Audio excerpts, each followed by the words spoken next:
What's up, guys, and welcome to Fazi Fitness. Whenever we talk about predictions, we assume that all competitors will be at their absolute best, and that rarely happens. So, here it is, guys, our prediction video for the Open Division of the Arnold Classic. I've got to say, this is a hard show to predict, especially after William Bonac has dropped out of the show. Any of these guys have the potential to win on a given day. One thing I want to mention is the fact that what direction the Arnold Classic event will take in terms of the winner after Big Ramy being crowned Mr. Olympia in 2020. Are they looking for a mass monster look or more pleasing to the eye aesthetic look? So, here it goes. In sixth place, I have Justin. He has a tremendous structure. Some shots are out of this world, like the front double bicep with the small waist and great V-taper, reminiscent of Victor Martinez. His legs always look a little behind his upper body, and that's a big factor of him placing outside of the top 5. In fifth place, I have Iain. Even though his conditioning looks better in all progress pictures, when you compare them to what he looked back in Texas Pro, this guy still has some gaps in his physique to fill before he is considered a threat to this title.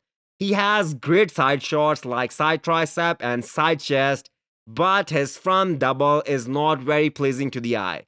And I believe there are other guys who have a much better back than him in the lineup. And if we follow the rules that most shows are won from the back, that is gonna hold Iain back. In fourth place, I have Nick Walker. I know many of you guys won't agree with this, but my main reasoning for that is Nick is not very tall as compared to guys like Sergio or Steve Kuclo or even Iain.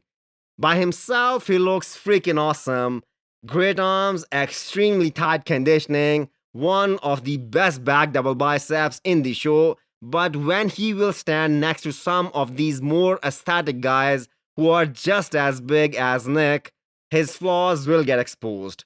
Even though he worked a lot on his posing and made his waistline look smaller, when he will stand next to a guy like Steve Kuclo who is bigger than Nick but has more symmetry, Steve will stand out more.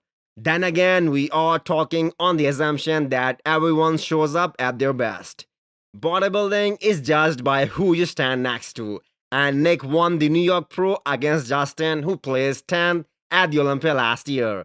So stepping on the Arnold stage is a whole nother level.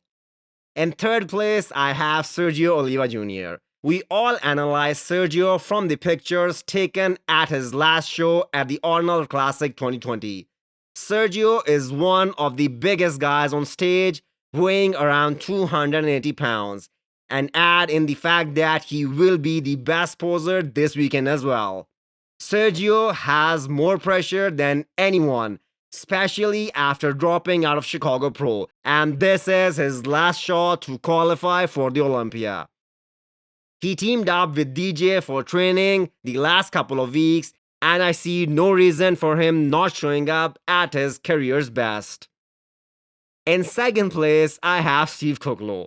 The battle between him and Iain at Texas Pro was a close one, and a week out of the Arnold, he already accomplished what judges told him to. Come in a little drier with crisp conditioning, and Iain would stand no chance against him. Even Iain admitted that post-Texas Pro in an interview. People just forget how big Steve is.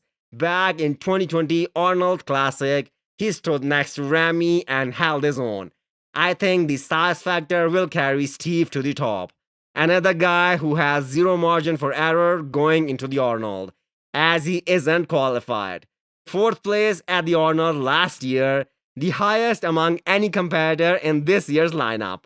I think Steve will surprise a lot of people here. In first place, I have Akim Williams. The Olympia champ, Big Ramy, is a mass monster with a small waist. And we have Akim, who is the biggest and widest guy on stage with a small waist and tight abs. His front double is the widest when he opens up with those huge lats and small waist combined with crazy quads. That's like a perfect combination. The quad and hamstring detail from the side will be unmatched. Not the best back double in the show, but if he comes with the same conditioning that he brought to the Olympia 2020 stage, or even better, he is going home with that title. Feel free to comment below. We all have our favorites, but in the end, we all want bodybuilding to thrive. And we all know for a fact that this time there will be a new Arnold Classic champ. No matter who wins, this Arnold will be the one to remember for quite some time. Hit the thumbs up button if you liked the video and smash the subscribe button if you wanna come back for more. Thank you.